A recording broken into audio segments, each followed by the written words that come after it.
নমস্কার ভিউয়ার্স, তো চলুন শুরু করা যাক শ্রীমদ্ ভগবদ গীতা যথাযথের ধ্যান যোগের পরবর্তী অংশ।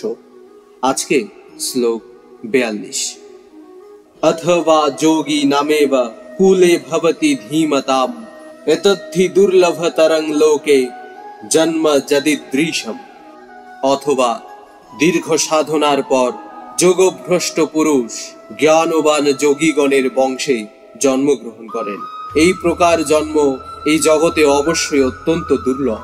তাৎপর্য: এই শ্লোকে যোগী এবং পরমার্থবাদী সাধকের কুলে জন্ম লাভ করার প্রশংসা করা হয়েছে। কারণ এই রকম কুলে জন্ম হওয়ার ফলে শিশু জীবনের শুরু থেকেই পরমার্থ সাধনের প্রেরণা লাভ করে থাকে। বিশেষ করে আচার্য অথবা গোস্বামী পরিবারে জন্ম হওয়ার ফলে এটি হয়ে থাকে। পরম্পরা এবং শিক্ষার প্রভাবে এই সমস্ত পরিবারগুলো বিদ্বান ও ভক্তিযুক্ত হওয়ার ফলে গুরুপদ প্রাপ্ত হয়। ভারতবর্ষে এই রকম বহু আচার্য পরিবার আছে, কিন্তু যথেষ্ট শিক্ষা ও অনুশীলনের অভাবে এখনো অনেকে বিচ্যুত হয়েছে। ভগবানের কৃপার প্রভাবে কোনো কোনো পরিবারে এখনো পুরুষানুক্রমে সাধকের আবির্ভাব হয়ে থাকে। এই রকম পরিবারে জন্ম লাভ করা নিঃসন্দেহে অত্যন্ত সৌভাগ্যের বিষয়।